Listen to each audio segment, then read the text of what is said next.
ఆంధ్రప్రదేశ్లో ప్రస్తుతం విచిత్ర పరిస్థితులు నెలకొన్నాయి. సాధారణంగా ఏ రాష్ట్ర రాజకీయాల్లోనైనా అధికార ప్రతిపక్షాలు ఒకరిపై ఒకరు విమర్శలు, ప్రతివిమర్శలు, సవాళ్లు చేసుకుంటూ ఒకరి వైఫల్యాలను ఒకరు దుమ్మెత్తిపోసుకుంటారు. కానీ ఆంధ్రప్రదేశ్లో ఇందుకు భిన్నమైన పరిస్థితి నెలకొంది.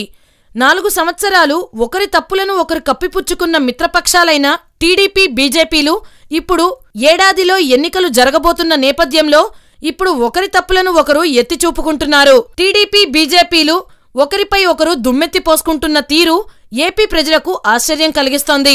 ఇన్నాళ్లు బీజేపీ, టీడీపీ ఒకరిపై ఒకరు ప్రశంసలు కురిపించుకున్నా ఇప్పుడు ఒకరిని ఒకరు బహిరంగంగానే విమర్శించుకుంటున్నారు. ఇక కొందరు రాష్ట్ర బీజేపీ నాయకులైతే ఏకంగా ముఖ్యమంత్రి చంద్రబాబునే టార్గెట్ చేస్తున్నారు. ఇంకొందరు బాబు అవినీతి ఎక్కువయ్యే ఏపీకి కేంద్రం నిధులు ఇవ్వట్లేదు అని, మరికొందరు అసలు 2 ఎకరాల ఆసామి పాలు పెరుగు అమ్ముకునే చంద్రబాబు దేశంలోనే అత్యంత సంపన్న ముఖ్యమంత్రుల్లో మొదటి స్థానంలో ఎలా ఉన్నారు అని బహిరంగంగానే విమర్శిస్తున్నారు.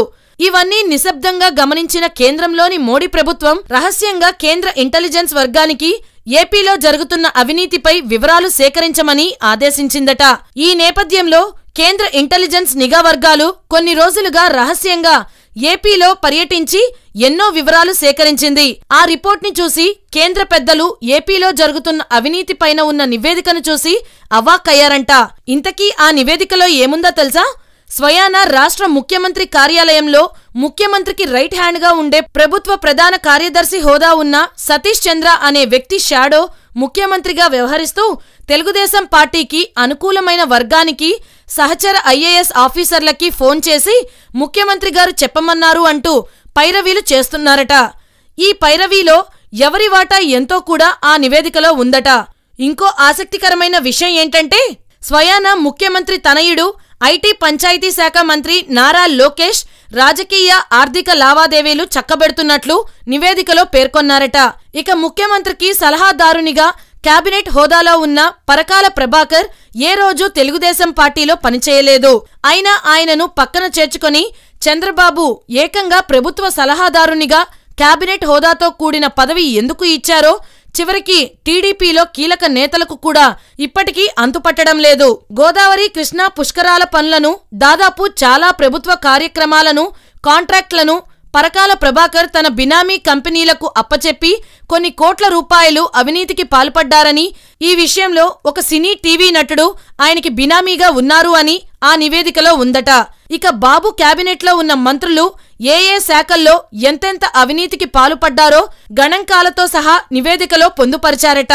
ఇక్కడ ఇంకో ఆసక్తికరమైన విషయం ఏంటంటే కొంతమంది మంత్రులు కేవలం సంతకాలకే పరిమితమయ్యారట. వారి శాఖల్లోని పనులన్నీ ముఖ్యమంత్రి కార్యాలయం ప్రధాన కార్యదర్శి కనుసన్నల్లోనే నడుస్తున్నాయట. ఇంకో ఆసక్తికరమైన విషయం ఏంటంటే కేంద్రం నుంచి ఎన్ఆర్జీఎస్ ద్వారా రాష్ట్రానికి విడుదల చేసిన కొన్ని కోట్ల రూపాయల నిధులను ఆ శాఖ కమిషనర్ ఆంజనేయులు పక్కదారి పట్టించి అవసరం లేకున్నా ప్రచార కార్యక్రమాల పేరుతో కొన్ని కోట్ల రూపాయలు అవినీతి జరిగింది అని ఆ నివేదికలో పొందుపరిచారట.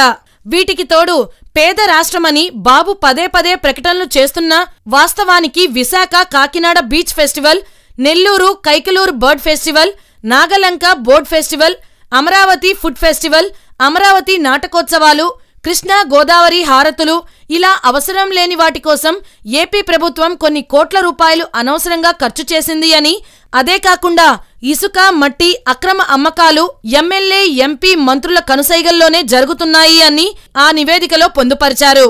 ఈ నివేదికను చూసిన కేంద్ర పెద్దలు అసలు రాష్ట్రంలో ఇంత జరుగుతున్నా ముఖ్యమంత్రి ఏం చేస్తున్నారు అని, అసలే లోటు బడ్జెట్ ఉన్న ఏపీలో ఇంత అవినీతి జరుగుతుంటే ఇక ధనిక రాష్ట్రం అయి ఉంటే ఇంకెంత అవినీతి ఉండేదో అని ఆశ్చర్యానికి గురయ్యారట. ఏది ఏమైనా ఇప్పటికే చంద్రబాబు ఓటుకి నోటు విషయం మోడీ చేతిలో ఉంది. ఇప్పుడు ఈ నివేదికతో ఇక బాబు జుట్టు మోడీ చేతుల్లోకి వెళ్లిపోయింది. అందుకే ఏపీ బీజేపీ నేతలు చంద్రబాబుపై అంతగా విమర్శలు చేస్తున్నా బాబు ఎదురు తిరగడం లేదు. ఈ ఆసక్తికర నివేదిక విషయాన్ని ఒక బీజేపీ నేతే అంతర్గత విషయాల్లో బయటపెట్టడం కొసమెరుపు. అయ్యో బాబుగారి పరిస్థితి ఇప్పుడు ఏంటో. హాయ్ ఫ్రెండ్స్, మా టుడే టుమారో యూట్యూబ్ ఛానల్ చూస్తున్నందుకు చాలా థ్యాంక్స్. మరిన్ని లేటెస్ట్ వీడియోస్ కోసం వెంటనే సబ్స్క్రైబ్ చేయండి. అలాగే ఈ బెల్ ని కూడా రింగ్ చేసేయండి. మా నోటిఫికేషన్స్ అన్ని మీ మొబైల్లో వస్తాయి. అలాగే మా వీడియోస్ మీకు నచ్చితే లైక్ చేయండి, షేర్ చేయండి, నచ్చకపోతే కామెంట్ చేయండి.